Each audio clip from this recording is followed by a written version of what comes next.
So with a month left in the season, and this being a meet that wasn't really expected to be all that exciting between Northwestern and Michigan, Sebastian Rivera did something that was pretty cool, and he decided that he was going to step up from 125, which would have been a match, which would have been a ranked match, to going up to 133 to face the number one guy in the country in Stevan Micic. It'd be interesting to see how the two would match up. Rivera seems to have improved a lot since last year, where he was an All-American at 125. Micic was the runner-up last year and looks to be the front runner right now. Granted, his one big win was against Pletcher, and we haven't seen him against guys like Soriano and DeSanto, but it's pretty much assumed that he's going to be able to go with, if not beat, just about anyone in the weight class. So it was cool to see the two of them go at it. I'll play some of the highlights from that match. It was pretty much just a dominant match by Micic. He probably was about, I'd say, a second or two away from winning by major decision. Had a takedown all but locked up when he was up 9-4 with riding time at the end, but wasn't able to get it. If he gets the takedown, then he's up 11-4. Then the riding time point makes it 12-4. So unfortunately, it didn't work out for him. But there's a takedown early against Sebastian Rivera. Rivera never really got all that close on any takedowns, but again, you really can't expect him to get that close. But you still have to respect him for actually taking the match. So here he's getting ridden. I think Micic ended up having like 3 minutes of riding time, so it's pretty dominant by him. See if we can get another one of these takedowns in. The second takedown was incredibly impressive. See if it comes right here. Yeah, so he's kind of got the snap down. He's got his head down, drag by, gets to the single, takes him down. Really impressive there. So dominant match for Micic. Not sure it really makes a huge difference for him in the rankings. He's still going to have to go through the Big Ten tournament with guys like Soriano, Lezak, and DeSanto in there. So that's really going to play the biggest role in terms of how he gets seeded at NCAAs. For Rivera, it doesn't do anything to hurt him. He still has the Big Ten tournament coming up. It'll be interesting to see what happens there if Lee does get to the finals and beat him. If the seeding committee for the NCAA says, "Hey, it's 1-1," but Lee backed out of the meet in Evanston, or if they're just going to go with the most recent result there. But this doesn't really do a whole lot of damage for Sebastian. It's a good chance to face some tough competition after some of his tough competition at 125 seemed to avoid him. And I mean, in the end, I don't see how this hurts him at all. It's always nice to get a chance at Micic. It'll be interesting to see what Rivera wants to do from a freestyle standpoint, because you have to figure he'd be 57. Micic is talking about going 57 as well, so he'd actually be cutting down to that weight. So this at least gives him a chance to face off against Micic and get a feel for him, at least on the feet, even if he wasn't very successful in getting off of the mat once he was taken down. The other match that this reminds you of, though, is last year there was another 1v1 match where Seth Gross, who was the number one at 133 and ended up becoming the national champion, decided to face Bryce Meredith, who at the time was number one. Obviously, Yanni Giacomo ended up winning the NCAA tournament, but Meredith was number one for a while last year. So here's some action from the last period there. This was a much closer match than the Rivera versus Micic match. In this one, it ended up being 5-4, I believe, for Meredith, but Meredith almost got turned at the end. So I'll actually fast forward to that part. Let's see if I can get the takedown in here. So here's Gross coming in on a shot. Gets the leg out. He's going to step over. Pop his head up. Get his arm out. Gets the 2 points. And now it's 5-4.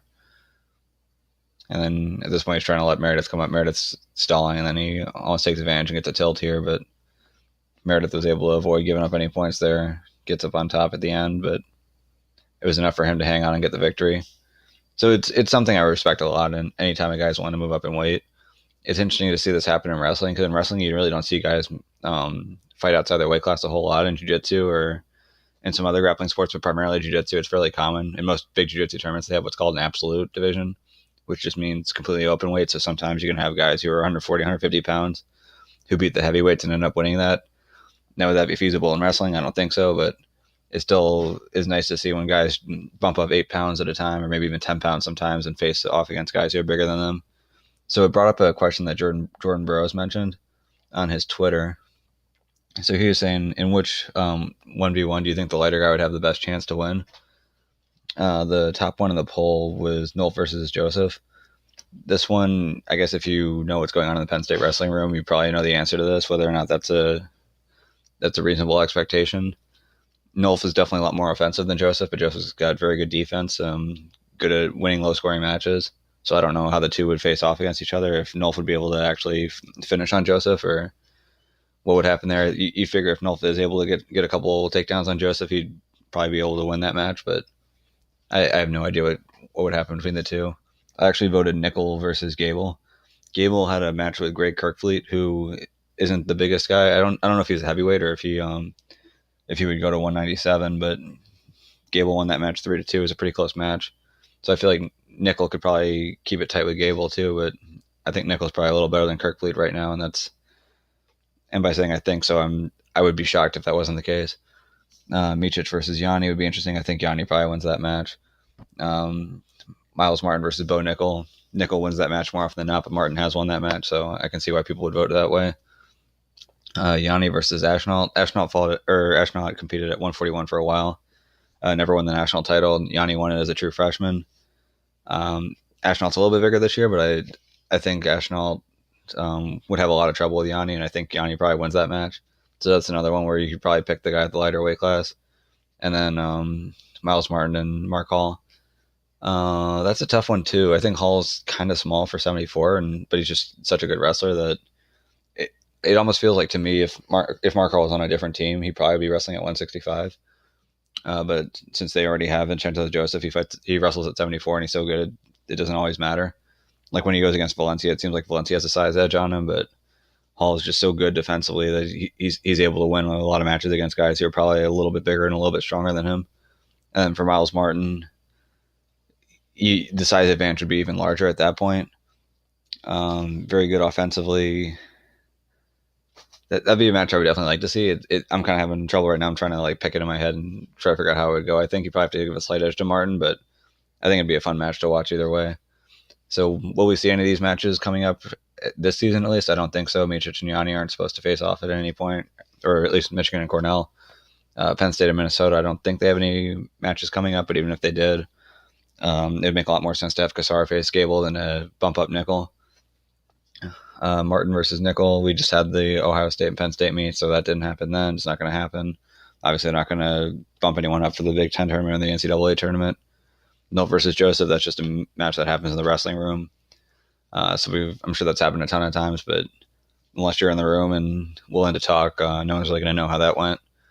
Yanni versus Ashnault, again, Cornell and Rutgers are not supposed to face off against each other. And then the Penn State-Ohio State meet, again, that happened, and Hall and Martin did not face off against each other. So we're not going to see, it doesn't look like we're going to see any other 1v1 matches this season. Hopefully this starts to become a trend. So we had one last year with Gross and Meredith. We had one this year now with Sebastian Rivera and Stevan Micic. Maybe we're going to start seeing this more often.